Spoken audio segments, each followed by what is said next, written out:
पॉलियन system से article आया, मैंने इसमें सभी पॉइंट्स कवर किए थे कि अगर क्वेश्चन आता है तो उसमें आप ये पॉइंट्स लग सकते हो। और अगर क्वेश्चन ये आया कि भारत में पॉलियन प्रणाली के विकास की विवेचना कीजिए, सिर्फ मैगजीन पर निर्भर रहोगे तो नहीं हो पाएगा, आपको न्यूज़पेपर पढ़ना ही पड़ेगा।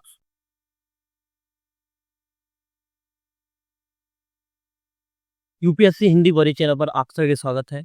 आज हम बात करने वाले हैं इम्पोर्टेंस ऑफ करंट अफेयर्स, यानी करंट अफेयर्स का कितना ज़्यादा महत्व होता है यूपीएससी की परीक्षा में। और ये वीडियो या इस टॉपिक पर हम वीडियो पहले बना चुके हैं, लेकिन वो उसमें जो मैंने प्रूफ दिए थे वो सीधा द हिंदू न्यूज़पेपर के आर्टिकल से दे दिए थे, ठीक है। तो ऑब्वियसली सब स्टूडेंट्स का कहना था कि इस न्यूज़पेपर से राइट क्वेश्चन आ ही जाते हैं कि, लेकिन प्रॉब्लम है वो एग्जीक्यूशन में है। एग्जीक्यूशन कैसे कि उस करंट अफेयर्स को हमने क्या पढ़ा था, क्या हमने नहीं पढ़ पाया था, ठीक है। कौन से आर्टिकल्स इंपोर्टेंट होते हैं, कौन से आर्टिकल्स इंपोर्टेंट नहीं होते, कौन से प्रीलिम्स में आएंगे, कौन से मेंस में आएंगे, मेंस में अगर पूछ जाएगा तो किस स्पेसिफिक टॉपिक से पूछ जाएगा, ये चीज़ें स्टूडेंट्स को समझ में नहीं आती हैं। और भले उसको 1 साल का एक्सपीरियंस हो, 2 साल का हो, 3 साल का हो, और नए स्टूडेंट्स को तो बिल्कुल ही ये चीज़ें समझ में नहीं आती है, ठीक है। तो इन पर हम बात करने वाले हैं। और जैसे कि उसमें मैंने प्रीलिम्स के लिए प्रूफ बताए थे, आज मैं बताने वाला हूँ कि यूपीएससी मेंस का आज जीएस3 और जीएस4 का पेपर था, ठीक है। तो जीएस3 कंप्लीट हो चुका था जिस टाइम पर ये सेशन आपका क्या हो रहा है, रिकॉर्ड हो रहा है, ठीक है। अभी जीएस4 का पेपर नहीं हुआ है जिस टाइम पर ये अभी सेशन रिकॉर्ड हो रहा है आपके लिए। अब जीएस3 का मैंने पेपर देख लिया है, और जैसे जीएस2 का देखा मैंने जीएस1 का देखा। मैंने एक चीज कॉमन देखी कि बोथ ठीक है, करंट अफेयर्स से डायरेक्ट क्वेश्चंस बन रहे हैं और थीमेटिक टॉपिक से बन रहे हैं। यहाँ तक कि जैसे कि आर्टिकल पूछे जा रहे हैं आपके आपके जैसे जैसे आर्टिकल्स पूछे गए, ठीक है, उन्हीं आर्टिकल्स के बेस पर उसी टॉपिक का क्वेश्चन पूछा गया है। अब उसका मैं आपको बिल्कुल प्रूफ दे सकता हूँ, ठीक है। तो करंट अफेयर्स कितना इंपॉर्टेंट है, तो आपको पहले थोड़ा सा बेसिक बताता हूँ 2 वर्ड के अंदर, ठीक है। ज्यादा लंबा नहीं होगा ये सेशन, 15 से 20 मिनट का, ठीक है, जो आपके लिए कंफर्टेबल होगा, देखने में आसानी होगी, आपका टाइम ज्यादा कंज्यूम नहीं करेगा, ठीक है। आगे चलते हैं। अगर मैं बात करूं करंट अफेयर्स की, तो करंट अफेयर्स का महत्व तो मैं आपको पहले ही बता चुका हूं। Just a second. हाँ, तो मैं आपको पहले ही बता चुका हूं, जैसे कि सबसे पहले आपके लिए क्या महत्व हो जाता है प्रीलिम्स के लिए, ठीक है। प्रीलिम्स के लिए आपके लिए महत्वपूर्ण हो जाता है। सेकंड हो जाता है आपके लिए क्या, मेंस के लिए, ठीक है। तीसरा हो जाता है आपके क्या, इंटरव्यू के लिए। हाँ, शॉर्ट फॉर्म में मैं लिख दिया, आप समझ जाओ। लेकिन अगर मैं आपसे बोलूं, एक चीज मेन है कि आप सब चिल्लाते रहते हो कि प्रीलिम्स के लिए specific current affairs, current affairs, current affairs prelims के लिए। प्रीलिम्स से ज्यादा करंट अफेयर्स मेंस के लिए ज्यादा इंपॉर्टेंट होता है। क्यों?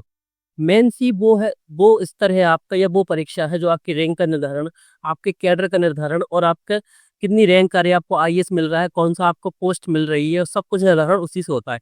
आप क्वालिफाई होने वाले हैं यूपीएससी परीक्षा में या नहीं होने वाले हैं, आप फाइनलिस्ट में आने वाले हैं या नहीं आने वाले हैं, वो यूपीएससी परीक्षा की मुख्य परीक्षा से निर्धारण होता है। क्यों ऐसा? क्यों कि अगर मुख्य परीक्षा में आपके बहुत ज्यादा मार्क्स आ रहे हैं, बहुत ज्यादा अच्छे नंबर आ रहे हैं, तो होता क्या है, अगर आपको इंटरव्यू में कम भी अंक प्राप्त होते हैं तो आपको फिर भी अच्छी पोस्ट मिल जाती है, जैसे आईएएस ऑफिसर या आईपीएस, ठीक है। अब प्रीलिम्स के लिए इंपॉर्टेंट होता है, मैंने इस चीज से मना नहीं किया, प्रीलिम्स के लिए इंपॉर्टेंट होता है, लेकिन उससे ज्यादा मेंस के लिए होता है। कैसे? उसको हम देखते हैं, ठीक है। तो मैं इसको प्रूफ बताने वाला हूँ, वो है 2025 का पेपर। अब प्रूफ देने के बाद मैं बताऊंगा आपको स्ट्रेटजी क्या रखनी चाहिए। और मैं जो आपको तैयार करवा रहा था, मैंने आपको क्या करवाया था, मैंने सिर्फ आपको 3 वीक का करंट अफेयर्स तैयार करवाया था डायरेक्ट द हिंदू न्यूज़पेपर से। द हिंदू न्यूज़पेपर से मेरे पढ़ाने का जो तरीका था वो क्या था कि सबसे पहले जब मैं न्यूज़ को उठाता था, तो सबसे पहले मैं बताता आपको कि न्यूज़ में है क्यों, ठीक है। उसके मुख्य बिंदु जो आपके न्यूज़पेपर में दिए गए थे, ठीक है। फिर उसका पूरा एनालिसिस करवाया था कि उसके पक्ष विपक्ष, तर्क, लॉजिक, उससे रिलेटेड पॉइंट्स, उससे रिलेटेड फैक्ट्स। और फिर मैं उसको बताता कि आपको क्या बताता था कि इस टॉपिक से अगर क्वेश्चन आएगा तो जीएस1 में किस सब्जेक्ट रिलेटेड आ सकता है, जीएस2 में यही टॉपिक किस फॉर्म में पूछा जा सकता है, जीएस3 में कैसे पूछा जा सकता है, ऐसे एथिक्स सभी चीजें मैं बताता था आपको, ठीक है। अब मैं आपको सब फिल्म्स के कुछ क्वेश्चन देता था और मेंस के भी उसी टॉपिक रिलेटेड साथ में ही क्वेश्चन देता था, और आपको पीडीएफ प्रोवाइड होती थी पूरी, ठीक है। ये मेरे पढ़ाने का तरीका था। अब मेरा क्या हुआ, अब मैंने उसकी समीक्षा की, या मैं आप बोल सकते हैं मैंने उसका मूल्यांकन किया, क्या मैंने जो आपको पढ़ाया क्या वो सही तरीका था, ठीक है। और ये मूल्यांकन आप खुद कर सकते हैं इन प्रूफ को देखने के बाद, ठीक है। इन सबूतों को देखने के बाद, सबूतों और गवाहों को मद्देनजर रखते हुए आप इन चीजों को देख सकते हैं बहुत अच्छे तरीके से, ठीक है। तो आप देखिएगा, जो मेरे पढ़ाने का तरीका था वो सबसे यूनिक था। मैंने देखा, ठीक है, मैंने यूट्यूब पर कई सारे टीचर्स को देखा, तो वो ये तरीका मुझे कहीं पर भी देखने को नहीं मिला, जो कि एग्जैक्ट जो एग्जाम की आपकी जो डिमांड होती है उसी अकॉर्डिंग मैंने आपको क्या न्यूज़पेपर पढ़ाया था। अब उसको मैंने थोड़ा सा बंद किया, उसके पीछे कई कारण थे, जैसे कि स्टूडेंट्स का इंटरेस्ट कम होना, क्योंकि स्टूडेंट्स में भटकाव ज़्यादा है, ठीक है। वो सही चीज़ नहीं पढ़ना चाहते हैं, उनको भटकाव ज़्यादा पसंद है, शेर व शायरी ज़्यादा अच्छी तरीके से पसंद है, ठीक है। सेकंड, उससे भी ज़्यादा जो था कि द हिंदू की तरफ से क्या आ रहा था, कॉपीराइट क्लेम आ रहा था बहुत सारा, ठीक है। तो दिक्कत क्या हुई थी कि चैनल को बचाने के लिए थोड़ा-सा वहाँ पे हमने उसको रोका, ठीक है।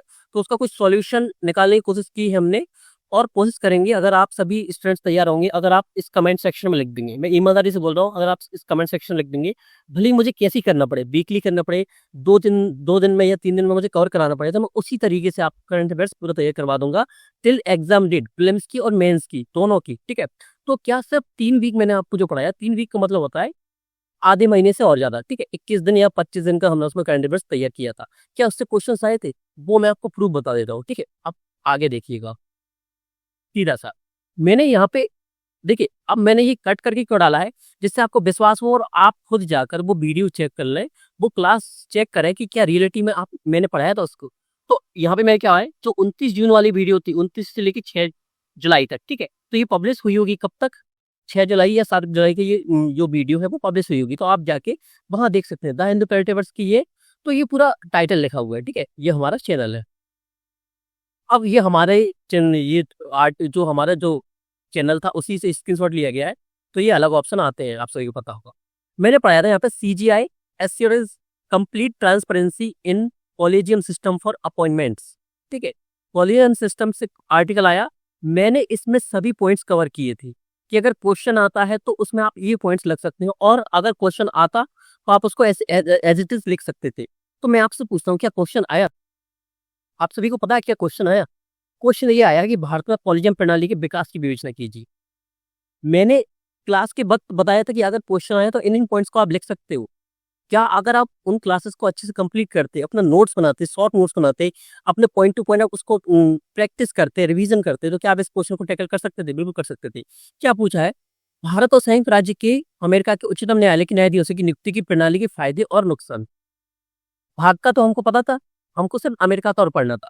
ये सिर्फ मैं 3 वीक की बात कर रहा हूँ, 3 वीक में हमने इतना किया। अगर हम पूरा 1 साल का कवर करते तो होता क्या, ये सभी चीजें न्यूज़पेपर में आई थी और वो हम कवर कर लेते, और विद पॉइंट्स करते कि अगर आप आंसर लिख के आते तो आपका आंसर जो भी न्यूज़पेपर नहीं पढ़ रहा है उन सबसे बेस्ट होता, ठीक है।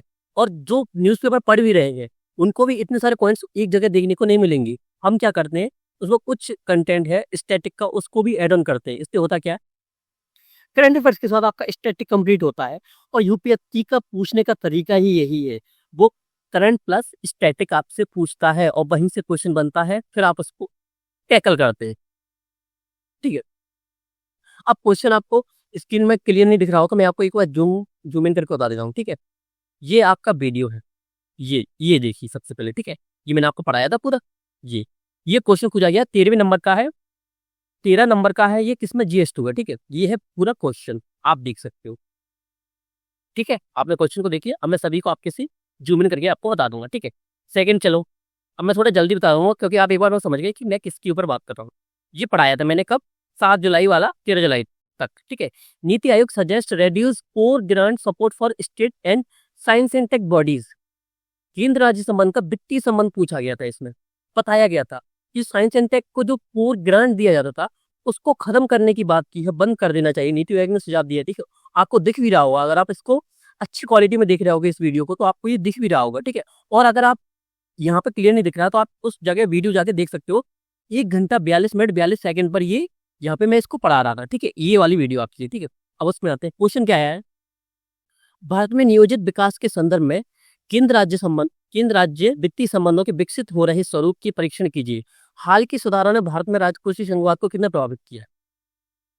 मैंने बोला था मैं प्रूफ दूंगा, और जब मैं पढ़ा रहा था मुझे पता था कि यहाँ से क्वेश्चंस बनेंगे।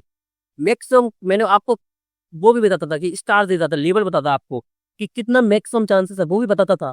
और इसमें मैंने बताया भी था कि ये क्वेश्चंस पूछे जा सकते हैं, ठीक है। मैंने इससे रिलेटेड आपको मेंस के क्वेश्चन सॉल्व करने को भी दिए थे, लेकिन वो आपकी इच्छा पर निर्भर करता है कि आपको सिर्फ भटकना है, सिर्फ टाइम पास के लिए करना है, तो वो आप करते रहिए, कोई दिक्कत नहीं है, ठीक है। अगर आप बोलोगे मैं दोबारा से स्टार्ट कर दूंगा वही सीरीज, ठीक है। और गारंटी देता हूँ उसको, यूपीएससी में 2026 में 60 to 80% क्वेश्चन उस पढ़ाए हुए में से आएंगे। अब इससे बड़ी गारंटी कोई नहीं दे सकता आपको, ठीक है। अब बात के साथ में, अब सेकंड चलो, ये देखो आप, एक बार जूम इन करके बताया था, ठीक है। एक बार देखिए, थोड़ा सा पूरा वीडियो देखिए, आपको अच्छे से समझ में आएगा। महिलाओं की सामाजिक पूंजी सशक्तिकरण और लैंगिक समानता को आगे बढ़ाने में सहायक है, ठीक है। सामाजिक पूंजी सशक्तिकरण, ठीक है। लिंग समानता हमने पढ़ा था, उसमें हमने पूरा कोई कवर किया था, और ये न्यूज सिर्फ एक बार नहीं आई, ये न्यूज आई आपकी कितना लगभग 3 या 4 बार आई, और हमने इसको 3-4 बार कवर भी किया। सिर्फ 3 सप्ताह के अंदर हमने इसको कवर किया, और वो भी 3 या 4 बार। अगर हम इसको पूरे साल पढ़ते तो क्या इससे रिलेटेड हमको न्यू पॉइंट्स नहीं मिलते? बिल्कुल मिलते। तो क्या हम इस क्वेश्चन को टैकल कर सकते थे? बिल्कुल कर सकते थे, ठीक है। और ये पीवाईक्यू की भी थीम है, और पीवाईक्यू थीम का मतलब होता है क्वेश्चन अगर पीवाईक्यू में पूछा गया है और करंट अफेयर्स में है, हाँ, आंखें बंद करके विश्वास कर लीजिए कि ये क्वेश्चन पूछा जाएगा, ठीक है। नेक्स्ट चलते हैं, वो आगे चलते रहिए। अब ये है, भारत अफ्रीका डिजिटल साझेदारी के आपसी संबंध, सह विकास और दीर्घकालिक संस्थागत साझेदारी प्राप्त कर रही है, ठीक है। जूम इन करके बता देता हूँ एक बार, ठीक है। ये दिया है, ठीक है, ये दिया है। मैंने कब पढ़ाया आपको? भारत की 5 प्रमुख सहयोग विधियां कौन कौन सी है? Capacity building, technology transfer, market access. और मुझे अभी भी याद है, अगर आपको याद नहीं हो तो मुझे याद है कि मैंने जब इसको पढ़ाया था तब मैंने आपसे बोला था कि आप जब पॉइंट लिखने हुआ है ना कि सहयोग विधियां कैसे कैसे काम करती हैं अफ्रीका के साथ, तो वो ये 5 मुद्दे आप लिख सकते हैं 5 पॉइंट्स में। तो वही आपको लिखना था अगर आप मेंस दे रहे होते, ठीक है। आप में से 99% जो है वो 26 या 27 में एग्जाम देने वाले हैं, लेकिन 25 में जिसको एग्जाम देना होता उसके लिए कितना ज्यादा इंपॉर्टेंट हो जाता, ठीक हो, ठीक है। अगर वो इसको पढ़ के चला जाता तो डायरेक्ट उसके पास पॉइंट्स थे, वो इसको हेडिंग बनाता फिर लिखता जाता, ठीक है। और मैं ये नहीं बोला कि डायरेक्ट आ गए, 80% डायरेक्ट आए, 20% इनडायरेक्ट आए, लेकिन इनडायरेक्ट भी कैसे आए? अगर आप इसको पढ़ लेते, प्रैक्टिस कर लेते, अपने क्वेश्चन आंसर में अपना नोट मेकिंग कर लेते, तो क्या होता? तो बिल्कुल आपके क्वेश्चंस टैकल होते ये पूरी, और विदाउट कोई हेजिटेशन नहीं, कोई प्रॉब्लम नहीं, और बिल्कुल लोड, बिना वर्कलोड की, ठीक है। ग्राउंड वाटर क्राइसिस हेडिंग थी ये। अब क्वेश्चन क्या है आपका? ये देखो, भारत में घटते भूजल के उत्तरदायी कारकों का परीक्षण कीजिए, ठीक है। ये एक ऐसा क्वेश्चन, भूजल से रिलेटेड क्वेश्चन हमने अपने प्रोग्राम में भी दिया था, ठीक है, क्योंकि जो करंट अफेयर्स में होता है उसको हम क्वेश्चंस में अपने प्रोग्राम और आंसर राइटिंग प्रोग्राम में जरूर पूछते हैं, ठीक है। और ऐसे ही क्वेश्चंस की प्रैक्टिस हम करते हैं, ठीक है।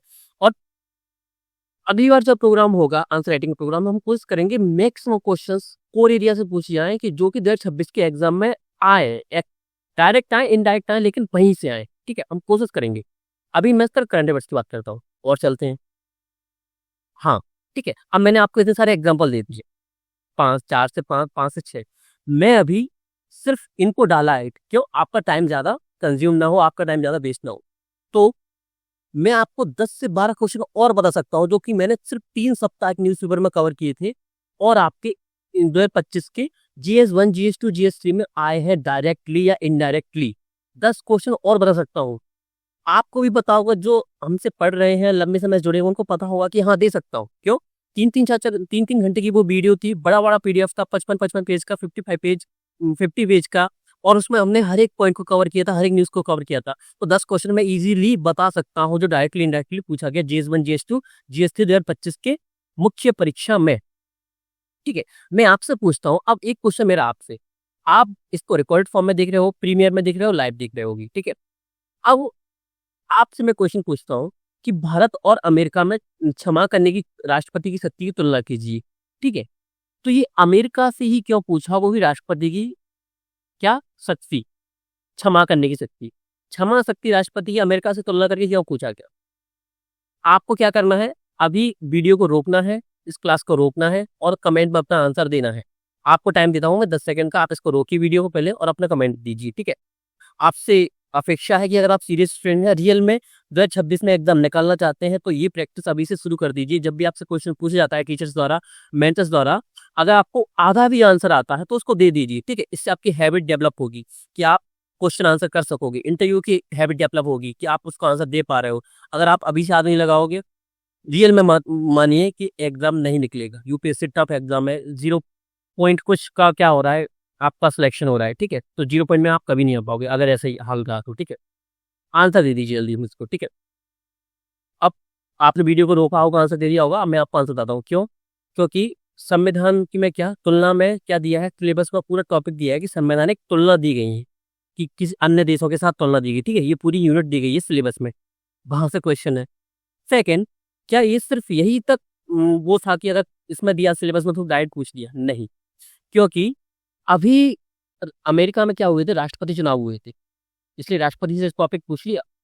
तो वो ऐसे नहीं कि संविधान से अगर तुलना लिखी है तो आप सब कुछ पढ़ने को जा रहे हो कि समाजवाद ब्रिटेन में कैसा होता है, हमारे यहाँ कैसे होता है, किन राज्य संबंध फ्रांस में कैसे हैं, जर्मनी में कैसे हैं, तो आप सबसे तुलना पढ़ रहे हो तो होगा क्या, सिर्फ एक ही यूनिट का नोट्स हो जाएगा आपका 1000 पेज का, और ज्यादा बड़ा, कि आप हर राष्ट्र से या हर हर देश से हमारे देश के संबंध की तुलना हर एक पहलू पर नहीं कर सकते और ना याद कर सकते। ये बेस होता है करंट अफेयर्स पर। फ्रांस से क्वेश्चन पूछा जाता है तो फ्रांस में कोई घटना हुई होगी, फ्रांस करंट अफेयर्स में होगा, बहुत ज्यादा होगा, तब उससे क्वेश्चन पूछ जाता है, ठीक है। तो पूरी रिया मिला के जैसे करंट में कोई न्यूज आती है आपके करंट अफेयर्स में और फिर क्वेश्चन पूछ जाता है, तो इसलिए क्या पूछा गया, ये वाला क्वेश्चन पूछा गया। 4th नंबर का क्वेश्चन GS2 का, जम्मू कश्मीर पुनर्गठन अधिनियम 2019 के बाद जम्मू कश्मीर विधानसभा की प्रकृति का विवेचन कीजिए। किन शासित प्रदेश जम्मू कश्मीर की विधानसभा की शक्तियों तथा कार्यों का संक्षेप में वर्णन कीजिए। ये क्वेश्चन क्यों पूछा गया, सीधा सा आंसर है, जो स्टूडेंट्स पढ़ रहे हैं जिनको करंट अफेयर्स की नॉलेज है, इस साल चुनाव हुए थे, बेसिक सा क्वेश्चन है, बेसिक सा क्वेश्चन कि लास्ट एक साल में इसके यहाँ पर चुनाव हुए थे, संपन्न हुए थे, इसलिए क्या आया, ये क्वेश्चन आया है, ठीक है। तो क्या हम इसको एक्सपेक्ट कर रहे थे, बिल्कुल कर रहे थे कि अगर चुनाव हुआ है और पहली बार हुआ, कितनी बड़ी घटना है कि जम्मू कश्मीर पुनर्गठन अधिनियम 2019 आया, धारा जो 35 से 370 थी, क्या उसको हमने हटाया, हटाया।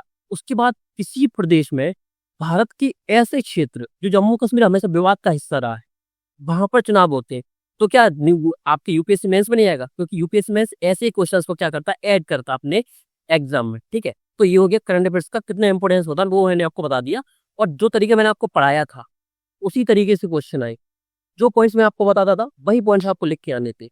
तो अब करना क्या है, ठीक है, जो हो गया उसको जाने दो, अब आगे 26 में आपको एग्जाम देना है, प्रीलिम्स एग्जाम देना है, मेंस एग्जाम देना है, इंटरव्यू देना है, ठीक है, अगर भगवान ने चाहा तो, ठीक है। आओ स्ट्रेटजी की बात करते हैं सीधा सा, ठीक है, सेकंड। हाँ, अब मैं सीधा मुद्दे की बात पर आता हूँ, ठीक है। अब मैं सीधे से अगर मुद्दे की बात पर आऊँ तो वो ये है कि स्ट्रेटजी कैसी होनी चाहिए हमारी। तो जैसे मैं आपको वो पढ़ाया था ना, अगर मैं आपसे दो चीजें कर बोलता हूँ, ठीक है, एक अगर हमारी क्लासेस दोबारा से स्टार्ट हुई, अगर आप बोलोगे तो इसमें आपको कमेंट कर देना है हिस्सा कि अगेन स्टार्ट क्लासेस, ठीक है, कुछ भी अगर आप स्टार्ट करना है, रीस्टार्ट बोल दो, कुछ भी कर दो, कमेंट आपको कर देना है, ठीक है, रीस्टार्ट क्लासेस करंट अफेयर्स, ठीक है, इतना लिख के सीधे कमेंट कर दीजिए, या करंट अफेयर्स क्लासेस लिख के डाल दीजिए, ठीक है, करंट अफेयर्स क्लास, बस इतना लिख के कमेंट कर दीजिए। जितने ज़्यादा कमेंट्स होंगे उतना ज़्यादा हमको क्या मिलता है, मोटिवेशन मिलता है, क्योंकि होता क्या है, उसको हमने बंद क्यों किया, उसमें मेहनत बहुत लगती थी, ठीक है, 50 पेज का जो पीडीएफ वो हमको तैयार करना है, कौन से पॉइंट्स डालने हैं, 7 दिन उसमें मेहनत लगती थी, और 7 दिन के बाद हम संडे को उसको रिकॉर्ड कर देते, तब भी वो 3 या 4 घंटे की वीडियो, 3-4 घंटे लगातार पढ़ाना बहुत ज़्यादा प्रेशर का काम और बहुत ज़्यादा मेहनत का काम होता था। उसके बाद भी स्टूडेंट्स को इंटरेस्ट ना आना, तो वो हमारे थोड़ा डिमोटिवेशन वाली बात थी, और उसको इसलिए हमने उसको बंद भी किया। और दूसरा काम मैं आपको बता ही दिया था, द हिंदू का जो कॉपीराइट स्ट्राइक थी तो वो आ रही थी, ठीक है। अगर आप बोलोगे तो मैं दोबारा स्टार्ट कर दूंगा, थोड़ा जो स्ट्राइक वाली बात थी उस पर हमको क्या है, थोड़ा सा निष्कर्ष निकालेंगे, कुछ या समाधान निकालेंगे। अब स्ट्रेटजी क्या होना चाहिए, या तो आप उस तरीके से फॉलो करो, या अगर आप खुद फॉलो करना चाहते हो, खुद करंट अफेयर्स तैयार करना चाहते हो, तो क्या करोगे आप, जब भी द हिंदू पढ़ते हो आप, तो क्या करोगे, आपको सबसे पहले अपना पूरा सिलेबस याद होना चाहिए, ठीक है, आपको अपना पूरा सिलेबस याद होना चाहिए, और साथ में ही आपने पूरा क्या सिलेबस पढ़ा हुआ होना चाहिए, ठीक है, जिससे आपको चले सिलेबस में सिर्फ टॉपिक के नाम दिए हैं, सब टॉपिक्स के नाम नहीं दिए, लेकिन सब टॉपिक से अगर आप क्वेश्चन यहाँ पे करंट जो आपकी हेडिंग्स आती हैं, न्यूज आती है, तो आप उसको टैकल कर सको, उसमें से पॉइंट निकाल सको। तो ये काम एक न्यू स्टूडेंट्स के लिए संभव नहीं हो पाता है, ठीक है, इसके लिए हम आपको वीडियोस दे रहे थे, ठीक है। अगर आपको खुद से करना है तो आपको क्या करना है, सिलेबस को याद करना है, द हिंदू न्यूज़पेपर को पर डे पढ़ना है, इंपोर्टेंट न्यूज आपको कैसे पता चलेंगी कि जो आपके किसका हिस्सा है, पीवाईक्यू और किसका हिस्सा है, सिलेबस का पार्ट है, ठीक है, किसका पार्ट है, सिलेबस का आपका पार्ट है, ठीक है, जो जो टॉपिक्स आपके सिलेबस का और पीवाईक्यू का पार्ट है, अगर वहां से करंट अफेयर्स में क्वेश्चन पूछ जाता है, ठीक है, तो वो आप उसको कवर करेंगे, ठीक है। लेकिन कई कई सारी न्यूज ऐसी होती हैं कि जो कि कोर एरिया से आती है, डायरेक्ट नहीं आती है, तो वो चीज़ आप वहां पर नहीं समझ पाओगे, ठीक है। तो उस चीज़ को समझने के लिए वो चीज़ हमको समझ में आती है, इसलिए हम आपको उसको क्या कर देते हैं, उसको प्रोवाइड करते हैं, ठीक है। तो आपको तैयार कैसे करना है current affair, the Hindu newspaper daily पढ़ना है, डेली उसके अच्छे से नोट्स बनाने हैं, जो कि काम हम करके दे देते हैं, आप मुझसे भी कर सकते हो, ठीक है। लेकिन टाइम प्रोसेस, इसका जो टाइम टेकिंग प्रोसेस वो बहुत ज़्यादा है, टाइम बहुत ज़्यादा लगता है, ठीक है। तो वो काम अगर आपको कोई करके दे रहा है तो और अच्छी बात है। अगर आपको कोई ऐसा टीचर मिलता है जो आपको पूरा न्यूज़ समझाए, उसकी पीवाईक्यू को समझाए कि ये पूछा गया था और आपको ये बताए कि ऐसा पूछा जा सकता है। अगर क्वेश्चन इस तरीके से आया तो आपको ये पॉइंट लिख सकते हैं। वो आपको प्रीलिम्स के क्वेश्चन दे, वो आपको मेंस के क्वेश्चन दे। वो आपको ये बताए कि अगर इस टॉपिक से क्वेश्चन पूछा जाएगा तो किस सब्जेक्ट के किस टॉपिक से रिलेटेड पूछा जाएगा। जीएस में क्वेश्चन पूछा जाएगा तो क्या पूछा जाएगा, किस टॉपिक में पूछा जाएगा, किस टॉपिक के अंतर्गत पूछा जाएगा। जैसे कि सेक्युलरिज्म आपने पढ़ा हुआ है करंट अफेयर्स में, ठीक है, आप सभी को याद होना चाहिए जो पढ़ रहे थे पहले। तो क्या वो जीएस 1 का पार्ट है? बिल्कुल है, क्योंकि आपके सिलेबस का पार्ट है। क्या आपके जीएस 2 का पार्ट है? बिल्कुल है, क्योंकि संविधान में आता। ठीक है, तो दोनों पेपर का हिस्सा हो गया। अगर न्यूज सेक्युलरिज्म पंथ निरपेक्षता धर्मनिरपेक्षता से आया है, न्यूज में एडिटोरियल है, कोई इंपोर्टेंट न्यूज आया है, वहां से आई है, तो आप क्या एक्सपेक्ट करोगे? क्या सिर्फ जीएस 1 में क्वेश्चन पूछ जाएगा? नहीं, वो जीएस 2 में भी पूछा जा सकता है। किस फॉर्म में? संविधान के अंतर्गत। ठीक है, तो ये चीज आपको बताने वाला चाहिए और इसके लिए जरूरत होती है एक अच्छे मेंटर और एक अच्छे गाइड को, जिसको खुद को पता हो कि पीवाईक्यू क्या थे, करंट अफेयर्स क्या था और आपका सिलेबस क्या था और आपके सिलेबस का पार्ट क्या है, उसके सब टॉपिक्स क्या है और उसका आपके पीवाईक्यू में क्या क्या पूछा जा चुका है, क्या क्या पूछा जा सकता है। तो वो आपके लिए इम्पोर्टेंट था। तो स्ट्रेटजी क्या होनी चाहिए? द हिंदू करंट अफेयर्स आपको पढ़ना पड़ेगा, मैगजीन से कम नहीं चलेगा। मैगजीन्स में आधी चीजें कवर नहीं होती हैं और जो चीजें कवर होती हैं उनमें उल्टी सीधे पॉइंट्स होते हैं, आपके पास डेटा फैक्ट फिगर नहीं होते हैं। मैगजीन से आपका काम नहीं चलेगा जब तक आप खुद से न्यूज़पेपर नहीं पढ़ोगे। ठीक है, तो पहला आपका स्ट्रेटजी रहेगी कि आपको तैयार करना है तो न्यूज़पेपर खुद से पढ़िए द हिंदू। नहीं समझ में आता है तो कोई अच्छा टीचर ढूंढिए जो आपको जिस तरीके से मैंने पढ़ाया था उस तरीके से आपको कवर करवा के दे सके। ठीक है, तो उस तरीके से अगर आपको कोई कवर करा के दे रहा है और आपको पीडीएफ दे रहा है कि साथ में आप इस पीडीएफ को पढ़िए, रिवीजन कीजिए, आपको क्वेश्चंस दे रहा है लिखने के लिए कि हाँ ये वाले क्वेश्चन आ सकते हैं। ठीक है, अगर आप उन क्वेश्चंस की भी लिस्ट बनाओगे ना, जो मैंने क्वेश्चंस आपको लिखने के दिए थे, उसमें से 4-5 क्वेश्चंस आ गए होंगे और आएंगे। जो भी टीचर इस तरीके से पढ़ाएगा, जो इस तरीके की रणनीति को अपनाएगा, तो क्वेश्चन आना स्वाभाविक है। ऐसा हमें एक्स्ट्रा कुछ नहीं है, बस हम एग्जैक्ट वही पढ़ाते हैं जो कि यूपीएससी की डिमांड होती है। और ये डिमांड जो एग्जैक्ट पढ़ाने का तरीका है वो इंग्लिश मीडियम में लगातार फॉलो हो रहा है। वो न्यू चीजों को, न्यू सिलेबस को, न्यू पैटर्न को एडॉप्ट करते हैं। हिंदी मीडियम में ऐसा नहीं है। तो हिंदी मीडियम में अगर हम कर रहे हैं तो डायरेक्ट क्वेश्चंस हमको दिखते भी हैं, मेंस में दिखते हैं, प्रीलिम्स में दिखते हैं। तो तरीका हमारा क्या है? इंग्लिश मीडियम के सिमिलर है कि हम हिंदी मीडियम में वो कंटेंट दे रहे हैं जो कि इंग्लिश मीडियम वालों को मिलता है, सिर्फ हिंदी मीडियम में नहीं मिलता। आपको जो एडिटोरियल एनालिसिस करवाते हैं 1.5-2 घंटे, वो सिर्फ 1-2 न्यूज में, 3 न्यूज में आपका पूरा 1.5 घंटा निकाल देते हैं। उसका आउटपुट कुछ नहीं निकलता है। ठीक है, आपको समझ में भी नहीं आता है कि इसको कैसे लिखना था, क्या पढ़ना था, किन पॉइंट्स को लिखना था। ठीक है, प्रीलिम्स के स्पेसिफिक, मेंस के स्पेसिफिक, किस में अगर क्वेश्चन आया तो इसकी पक्ष विपक्ष तर्क विशेषताएं कैसे लिखनी थी। ठीक है, तो आप जैसे मैंने पढ़ाया उस तरीके से आपको कोई टीचर मिल रहा था, आप उसको फॉलो कर लीजिए या खुद से ये काम करना स्टार्ट कीजिए जो मैंने आपको करके दिया था। ठीक है, तो स्ट्रेटजी रहेगी आपकी, तो आपको ऐसे पढ़ना है। और अगर आप चाहते हो कि मैं दोबारा से स्टार्ट करूँ तो देखो, मेरा जो तरीका रहेगा तो वो रहेगा कि मैं आपसे ये वादा नहीं कर सकता कि मैं आपको डेली पढ़ा सकूँ। क्यों? कि कुछ ना कुछ इमरजेंसी आ ही जाती है। उसमें क्या होता है कि किस दिन कोई काम आ गया तो आपकी क्लास रह गई, तो ठीक है, तो वो मैं नहीं चाहता कि मैं आपसे बोल दूं फिर आपको क्लासेस ना दूं। ठीक है, तो मैं कर सकता हूँ, मैं कोशिश करूंगा कि आपकी क्लास मतलब न्यूज नहीं छूटे, करंट अफेयर्स नहीं छूटे। भले मैं आपको 7 दिन में पढ़ाऊँ, 10 दिन में पढ़ाऊँ या 3 दिन में पढ़ा दूँ, कि हर 3 दिन में एक क्लास ले लूँ, आपको उसका पीडीएफ प्रोवाइड करवा दूँ, आप उस पीडीएफ को 3 दिन पढ़ो, फिर अगले 3 दिन बाद क्लास मिलेगी तो पीछे वाले पीडीएफ का रिवाइज करके नया वाला पीडीएफ पढ़ लो। फिर जब तीसरी क्लास आएगी तब दोनों का रिवीजन करके तीसरे वाले का पीडीएफ का रिवीजन कर लो। इससे हुआ क्या कि आपके एक भी दिन की नहीं, अगर मान लीजिए किसी बार हर तीसरे दिन क्लास नहीं आ पाई, 3 दिन बाद क्लास नहीं आ पाई, 5 दिन बाद आएगी तो 5 दिन का मैं पूरा कवर करके दूंगा। ठीक है, और अभी क्या हुआ है, जैसे 21 जुलाई तक हमने कवर कर लिया था पूरा करंट अफेयर्स। ठीक है, आप सभी को पता है। उसके बाद हमारा छूट गया। अब एग्जैक्ट 1 महीना हो गया, 1 महीने से कुछ 2 या 3 दिन ज्यादा हो गए हैं। ठीक है, क्या ये हमारा करंट अफेयर्स छूट गया है? बिल्कुल छूट गया है। अब क्या कर सकते हैं इसमें? अगर मैं कवर करवाना दोबारा स्टार्ट करूंगा, करंट अफेयर्स की क्लास दोबारा स्टार्ट करूंगा, तो होगा क्या? मैं जब आपको 3 दिन में पढ़ाऊंगा, 5 दिन में पढ़ाऊंगा, 7 दिन में, 10 दिन में, जब भी पढ़ाऊंगा करंट अफेयर्स क्लासेस, तो पीडीएफ में मैं प्रीवियस जो 1 महीने में न्यूज आई है इंपोर्टेंट, जो पॉइंट्स आए हैं, डेटा आए हैं, फैक्ट आए हैं, फिगर्स आए हैं, जो मेंस में पूछे जा सकते हैं, प्रीलिम्स में पूछे जा सकते हैं, उनको मैं इसी में कवर करते जाऊँगा साथ में ही। आपको पता भी नहीं चलेगा, जो आपका 1 महीने का करंट अफेयर्स जो छूट गया था, वो भी साथ में कवर हो गया है, ठीक है? अब आपकी इच्छा है कि आपको कौन-सी स्ट्रैटेजी अपनानी है। अगर आप मुझसे बोलते हो तो मैं आपको कवर करवा दूँगा और जैसा भी होगा आप उसको बता दें, ठीक है? बाकी अगर आपको लगता है कि खुद से पढ़ना बेहतर रहेगा, तो आप खुद से ही पढ़ सकते हो। जैसे मैंने बताया तरीका, कि जो मैंने तरीका अपनाया था, आपको उसी तरीके से पढ़ना है। आपके एग्ज़ैक्ट प्रीलिम्स में क्वेश्चन आएँगे, फँसेंगे, मेंस में क्वेश्चन फँसेंगे, ठीक है? तो बस यही था स्ट्रैटेजी आपकी, ठीक है? करंट अफेयर्स आपको ऐसे पढ़ना था। सिर्फ मैगज़ीन पे निर्भर रहोगे तो नहीं हो पाएगा। आपको न्यूज़पेपर पढ़ना ही पड़ेगा। वो भी द हिंदू या इंडियन एक्सप्रेस में से एक न्यूज़पेपर, ठीक है? और हिंदी मीडियम में कोई भी न्यूज़पेपर अच्छा नहीं है। भले ही बड़ी-बड़ी कोचिंग्स के बड़े-बड़े टीचर्स बोलते रहे कि दैनिक जागरण बड़ा पढ़ लो, लेवल मैच नहीं होता। दैनिक जागरण का अगर ये अगर लेवल देखें उसका, अगर दैनिक जागरण का ये वाला है ना, तो द हिंदू और इंडियन एक्सप्रेस का लेवल ये वाला है। इंग्लिश मीडियम वाला इसको पढ़ेगा, ठीक है? और हिंदी मीडियम वाले इसको पढ़ेंगे, ठीक है? तो आप खुद समझ जाओ कि रिज़ल्ट क्या रहने वाला है, रेशियो क्या रहने वाला है। वही रेशियो रहने वाला है जो लास्ट 5 से 10 साल में रह रहा है। वही 3 से 4% हिंदी मीडियम स्टूडेंट्स को, ठीक है? तो इसकी स्थिति को सुधारने के लिए आपको करंट अफेयर्स उसी सोच से पढ़ना पड़ेगा जिससे इंग्लिश मीडियम वाले पढ़ रहे हो, जिसकी रैंक फर्स्ट आ रही है, जिसकी रैंक सेकंड आ रही है, जिसकी रैंक थर्ड आ रही है, ठीक है?